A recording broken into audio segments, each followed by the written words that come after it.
ବୈତରଣୀ ନଦୀର ଘେରିବନ୍ଧ ଭାଙ୍ଗିଲା, ଶତାଧିକ ପରିବାର ଜଳବନ୍ଦୀ। ଲଘୁଚାପ ଜନିତ ଲଗାଣ ବର୍ଷାରେ ବୈତରଣୀ ନଦୀର ଜଳସ୍ତର ବୃଦ୍ଧି ପାଇବାରୁ ଯାଜପୁର ଜିଲ୍ଲାରେ ବଡ଼ ଧରଣର କ୍ଷତି ଘଟିଛି। ବୈତରଣୀ ନଦୀର ମୁଖ୍ୟ ବନ୍ଧଠାରୁ ଜୟନ୍ତରା ମହାପାତ୍ର ସାହିଠାକୁ ସଂଯୋଗ କରୁଥିବା ଘେରିବନ୍ଧ ପ୍ରାୟ 100 ଫୁଟ ଲମ୍ବରେ ଭାଙ୍ଗି ଯାଇଛି। ବନ୍ଧ ଭାଙ୍ଗିଯିବା ପରେ ନଦୀର ପାଣି ଦ୍ରୁତ ଗତିରେ ଗାଁ ଭିତରକୁ ପ୍ରବେଶ କରୁଥିବାରୁ ପ୍ରାୟ ଶତାଧିକ ପରିବାର ଜଳବନ୍ଦୀ ହୋଇ ରହିଛନ୍ତି। ଅନେକ ଘରେ ପାଣି ପଶିଯାଇଥିବା ବେଳେ ଯାତାୟାତ ସମ୍ପୂର୍ଣ୍ଣ ବାଧାପ୍ରାପ୍ତ ହୋଇଛି।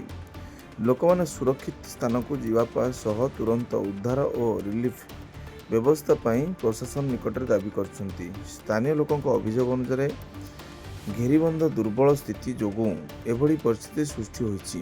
ପ୍ରଶାସନ ପକ୍ଷରୁ କ୍ଷୟକ୍ଷତି ଆକଳନ କରାଯିବା ସହ ବନ୍ଧ ମରାମତି ଏବଂ ପ୍ରଭାବିତ ଲୋକଙ୍କୁ ଆବଶ୍ୟକ ସହାୟତା ଯୋଗାଇବା ପାଇଁ ପଦକ୍ଷେପ ଗ୍ରହଣ କରାଯାଉଥିବା ସୂଚନା ମିଳିଛି।